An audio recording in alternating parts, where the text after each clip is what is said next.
Tonight on Panorama. The emergency services are dealing with an incident near Manchester Victoria Station. The people who deny these terrible events ever took place. I've been trying to find evidence of a real explosion and evidence of a real bomb, and I haven't found any. 27 people, 20 of them children, have been killed after a gunman opened fire at a primary school in the state of... No one died in 2012. Sandy Hook. We reveal how the twisted world of disaster trolls has arrived in the UK. The more outrageous and the more bizarre, the more wacky theories that have zero evidence to back them up, often the ones that actually get the most traction. Where survivors of tragedies and terror attacks are hounded. I wish I could just get the picture of me on the floor with just this big pool of blood around me. To see that, it shut him up within 2 seconds. Now, Panorama confronts the disaster deniers. Do you not want to talk about the evidence? Talk about No, not at all? No, I don't want to talk about it.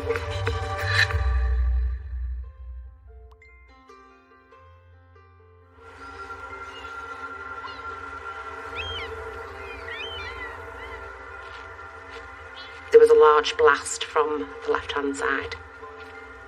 Everything was so quick, but everything was in slow motion. I felt my leg had gone very wet. I wasn't entirely sure why. Lisa Bridget is a survivor of the 2017 Manchester arena bombing. 22 people were killed. More than 100 injured. I had a broken right ankle. I lost my middle finger on my left hand. It was hard. I needed to get home, needed to recover, needed to be back where I was before. It's taken time. What happened that night in Manchester has been the subject of a police investigation and now a public inquiry. The only people who question whether it happened at all are conspiracy theorists, like this man. Please put your hands together for Richard D. Hall. So this is the second time I've run the stall. It's been pretty successful so far. Richard D. Hall claims to carry out independent investigations into major disasters, challenging the mainstream media. Very big on fabricated terrorism. He makes money from his theory. Bombing. Unlike many conspiracy theorists, he doesn't just operate online. He tracks down survivors for what he calls his research. Today I've started off on my journey to go around all of these places on my investigation map.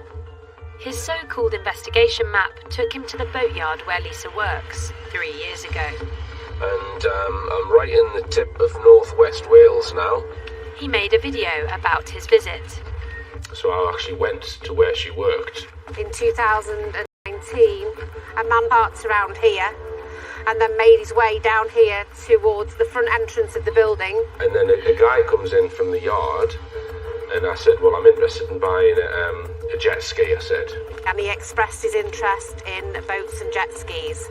And I walked into the showroom, looking at the brochures. He was then told that the staff he needed to see were outside the building, so there was nothing unusual about him. I could have been a millionaire buying a speedboat. But later it transpired that he wasn't who he said he was. Not only did Hall make a video, he also wrote a book. He named Lisa's children and printed a photo of where she works. He says he was trying to see if she was lying about her injuries. It's hard to imagine what goes through somebody's mind to say that I was making it up. Yeah, I just can't believe that somebody would go to the lengths to write this kind of stuff. So I'm just reading an in-depth report of my life, naming lots of people out of my family. It's just a massive invasion of your privacy, really.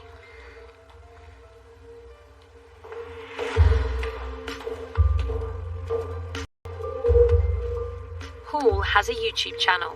It's had 16 million views. I'm the BBC's disinformation correspondent, and I've been investigating how Hall and others like him are pushing conspiracy theories targeting survivors and bereaved families. It's at the extreme end of a growing movement. What we have seen over the last 10 years is a mainstreaming of all of these types of movements that we once thought of as really being in the fringe. And whether that's extremist mobilization and ideologies and concepts or conspiracist ideologies, not least because of this massive social media amplification of that content that comes closest to the red line, that's been really... Thanks so much for coming. We wanted to know how seriously people take these conspiracy theories. So we commissioned research from King's College London. It carried out a representative survey of more than 4,000 people. The survey suggests that 1 in 7 doubt major terror attacks have taken place in the UK.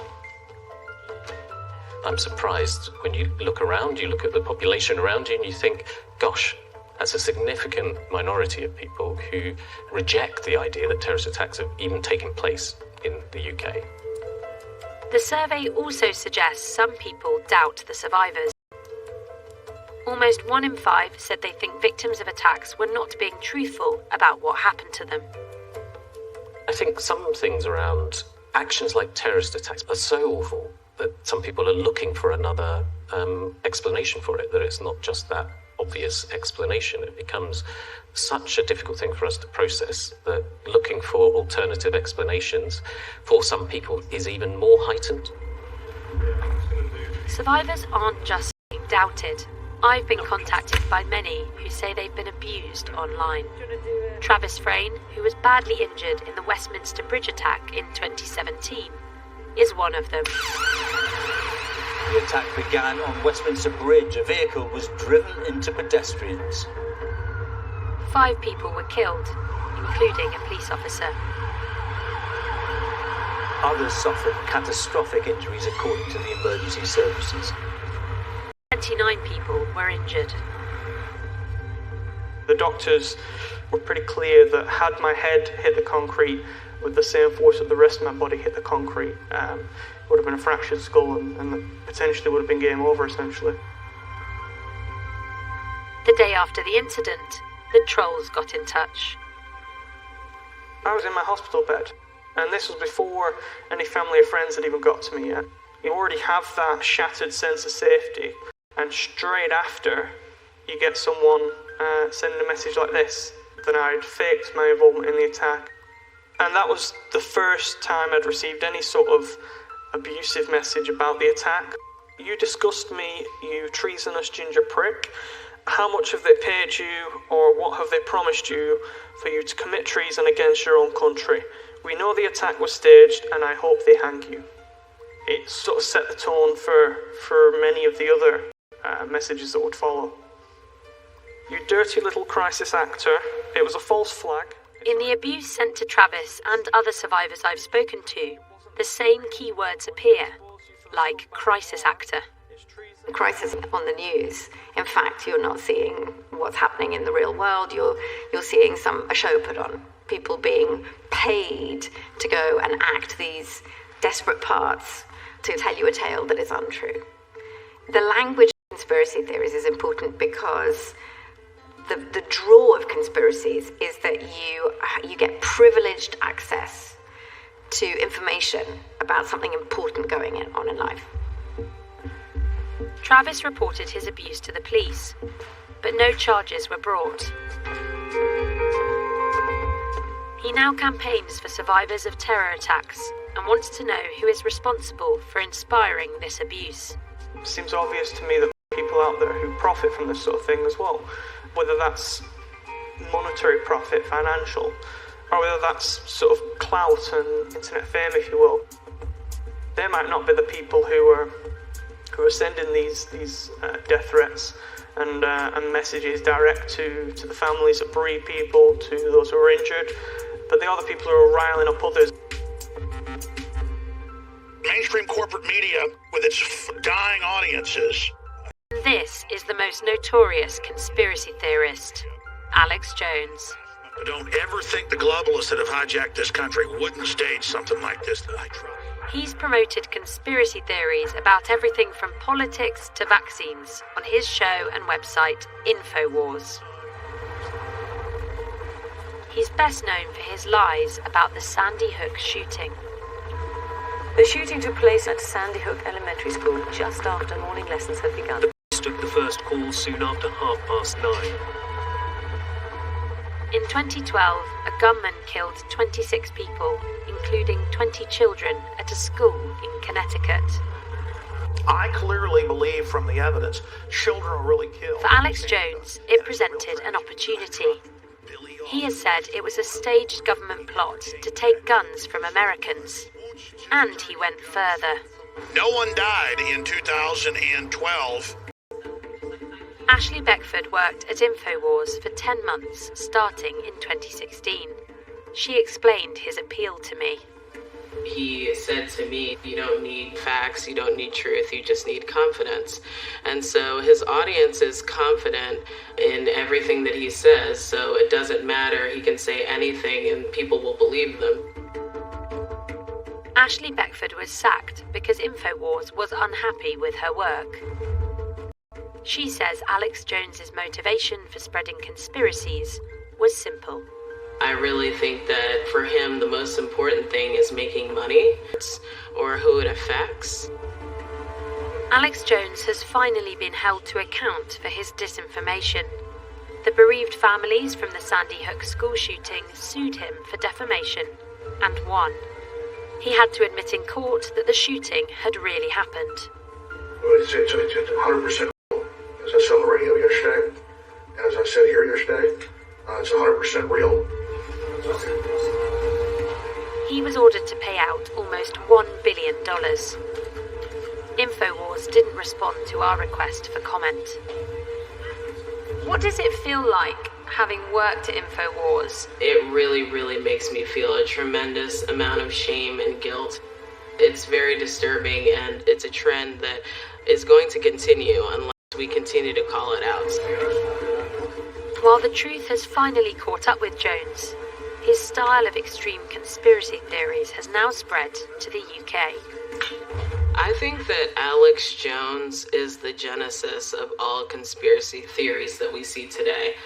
You know, the Ariana Grande concert to 7/7 to the Westminster Bridge, all of these conspiracy theorists, they go back to Alex Jones and just the general belief that there is no truth that you can take from the mainstream media. There's some evidence in our survey to support this. A quarter of people surveyed had heard or read theories that school shootings in the US are hoaxes. That appears to make them more susceptible to conspiracies about the UK.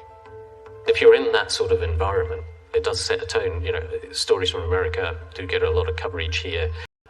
And within the kind of global market for conspiracies, America is a really important player where it creates a lot of that type of content.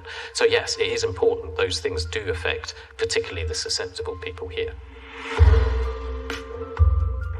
I've discovered that one of the first videos claiming the Manchester bombing may have been a hoax was posted on the night of the attack and came from America. Okay, should I call? The man who made it has agreed to speak to me anonymously because he's worried about the repercussions. Your video was uploaded just hours after the attack happened. Yeah, because, myself, right after these things happen, the mainstream news is putting out there. I'm looking into it, Who do you think was behind it then? As far as who's behind it, I can't say for sure, but I'll just say this, I believe a lot of psychological operations taking place with government agencies behind these, He's in California. He's never been to Manchester. He's never been to the arena.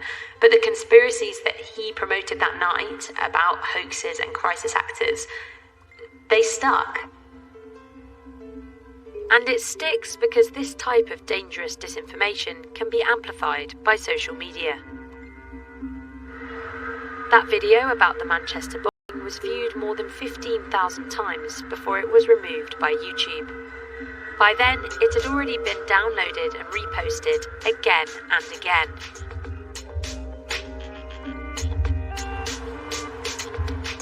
We found dozens more videos promoting false claims about the Manchester bombing that were still on YouTube 5 years after the attack. We know that many of the videos that were taken down had at least tens of thousands of views, and I say at least because there will be others that had many more than that. But some of the ones that we've seen had tens of thousands of views, and what's quite interesting is they have a similar number of views to some of the ones taken down, yet they're still on the platform. YouTube says its hate speech policy outlines clear guidelines prohibiting content that denies, trivialises or minimises violent historical events, and that it will remove flag videos that violate these guidelines.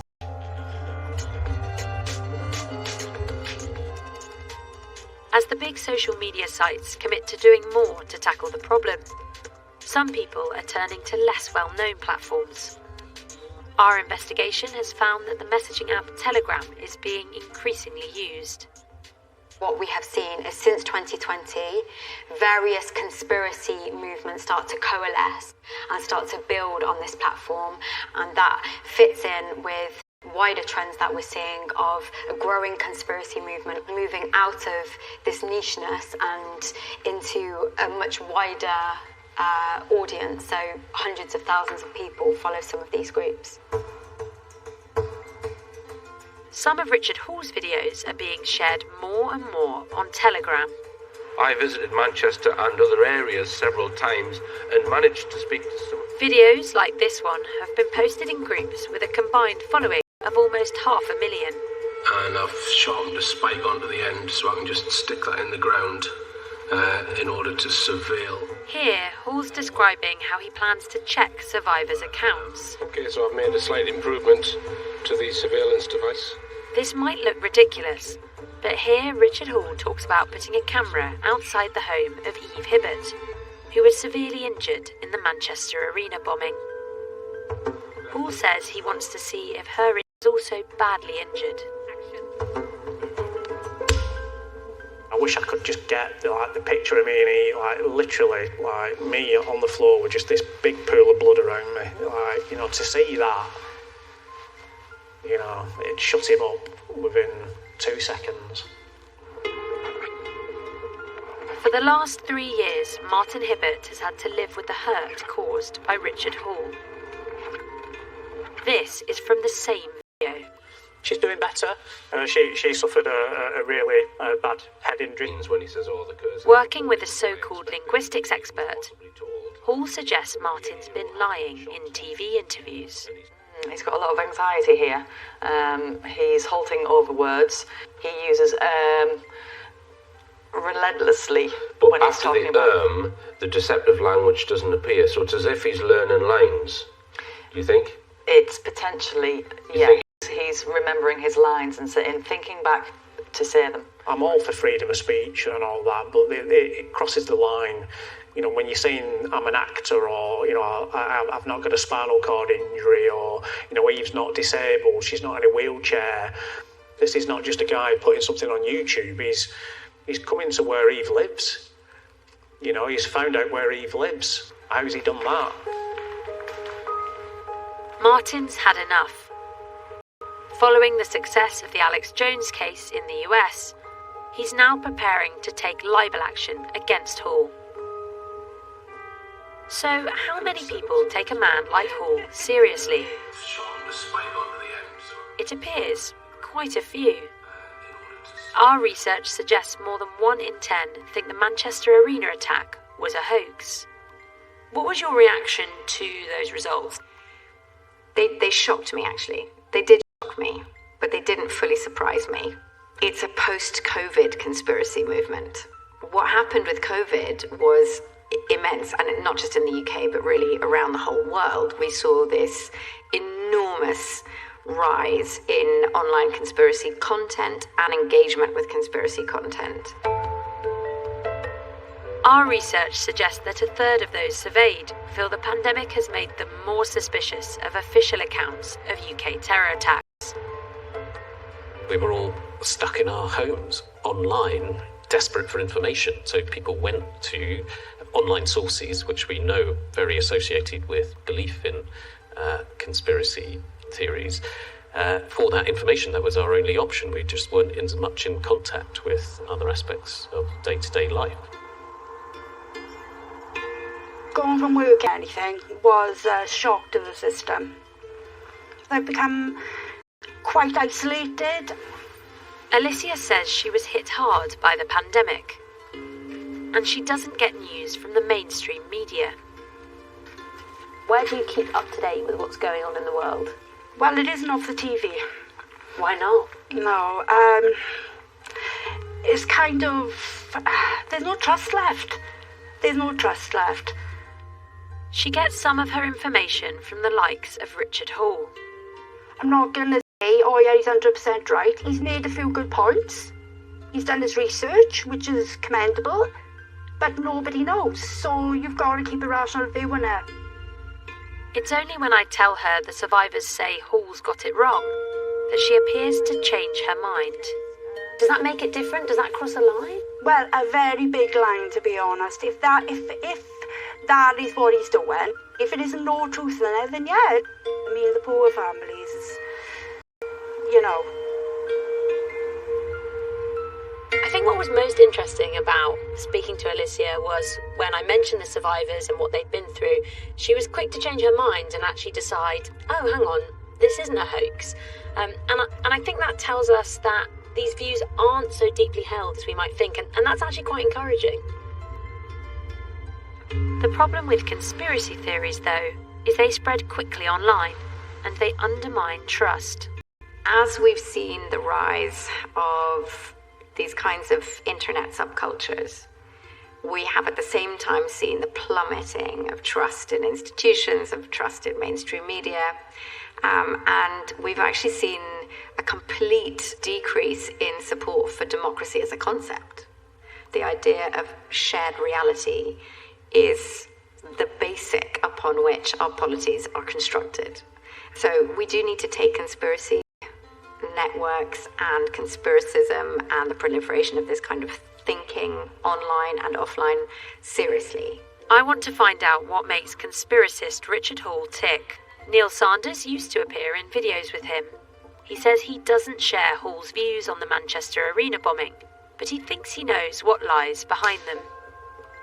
Kind of the point is to get an audience because A, you want the recognition, B, with some people, this is a job. This is their only means of actually making any revenue. So the larger your audience, the more chance you have of making money, and it grows your brand, which leads to sort of more opportunities in the future. Welcome to the Rich Planet 2019 UK tour. We'd like to inform... Neil Sanders has seen how Richard Hall can pull in a crowd. Please put your... He says, the bigger the audience. What drives people to these more sensational theories is because they're the ones that sell.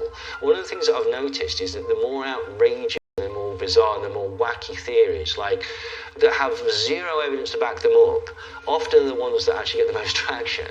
Neil Sanders says while Hall may believe these conspiracy theories now, he hasn't always.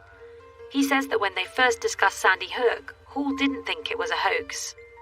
Did he used to believe this stuff when you first started working with him? No, I don't think that Richard did believe it. In fact, I'm sure that I had a conversation with him basically saying this is all nonsense. It's here. Richard Hall didn't want to be interviewed and wouldn't answer my questions. So I paid a visit to the market stall where he sells books and DVDs. I can see him. Okay, ready? Hi Richard. It's Mariana Spring from the BBC. I wondered if you'd be up for answering some questions. No, thank you. Do you not want to talk about the evidence? Talk about... No. Not at all? No, I don't want to talk about anything. I just want to ask you about whether you really believe these theories. Do you really believe that the UK terror attacks are staged? Do you really believe that? And do you understand that the harm that this can cause to the victims who are the survivors of these attacks, who are at the heart of those theories, who are being targeted? Do you realise that? I've told you that I don't wish to speak to you, and I've told you why I don't wish to speak to you. Because I don't trust the BBC. you're profiting from the worst day of these people's lives. Do you realise that? Do you know, how does that make you feel? Well, if you read my book, it's all the answers are in there. But I have looked at your book, and in there are claims about the victims that are contrary to the evidence. Well, you're wrong, actually, but I don't wish to discuss it any further because I don't believe you will represent me correctly, okay? I've spoken to so the can victims. you please leave? Okay.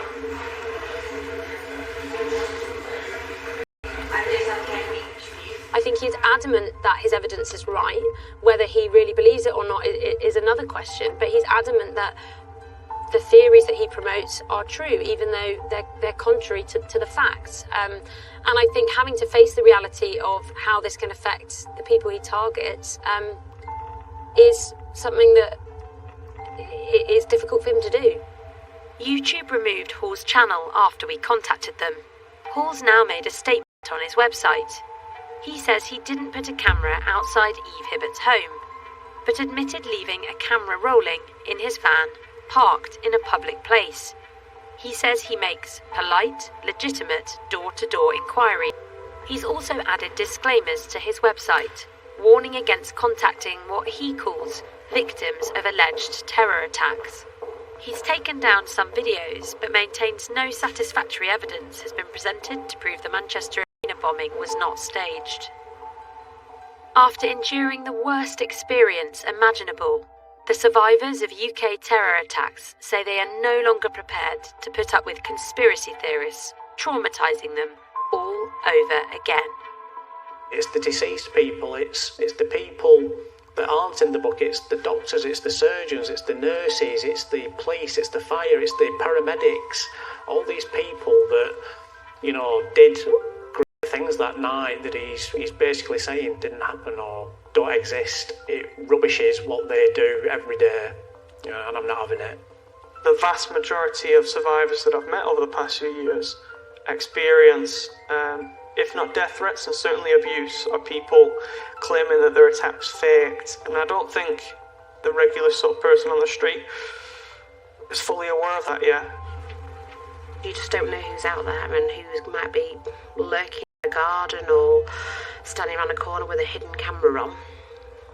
And they've got no right to do what they've done, taking our stories individually and ripping them apart.